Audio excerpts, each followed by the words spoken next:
Sono Roberto Fiorentin di Veneto Agricoltura, sono il responsabile del Centro Biodiversità Vegetale di Montecchio Precalcino. Noi siamo partner del progetto Life Brenta 2030. Nel progetto noi ci occupiamo di piante, sostanzialmente di moltiplicare e fornire le piante che sono necessarie per gli interventi di riqualificazione degli habitat che sono previsti dal progetto.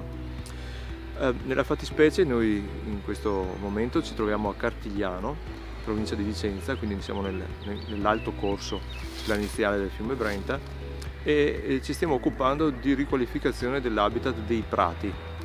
In buona sostanza si tratta qui di riportare a un buon livello di biodiversità dei prati che sono floristicamente impoveriti e quindi prevalentemente prati con una componente di floreale, di piante fiorite poco numerosa, poco rappresentata in questo momento. Infatti noi stiamo di fatto piantando fiori all'interno di un prato già esistente.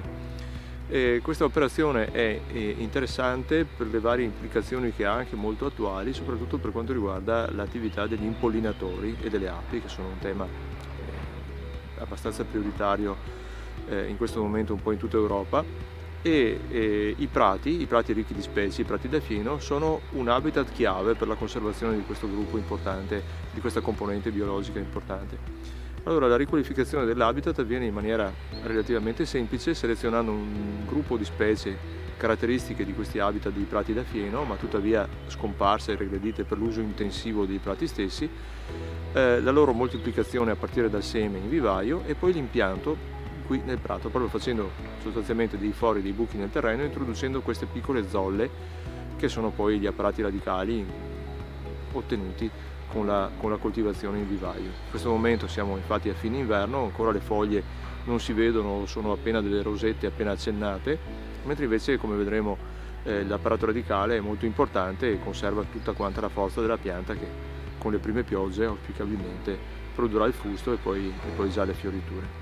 Un intervento come questo è importante innanzitutto perché è un intervento, potremmo dire, pilota, nel senso è un intervento che può essere imitato in molti altri casi. Sono anche interventi nuovi per certi aspetti, perché l'arricchimento fioristico dei prati utilizzando piantine è una cosa, direi, recente e piuttosto nuova per il nostro territorio. I benefici sono molteplici. Uno l'abbiamo già citato, è l'incremento della disponibilità per le api, per gli impollinatori, ma un altro è anche di tipo fruitivo. Questo è un territorio molto fruito da parte di turisti, di sportivi, di persone che amano stare all'aria aperta, ma anche di appassionati di natura.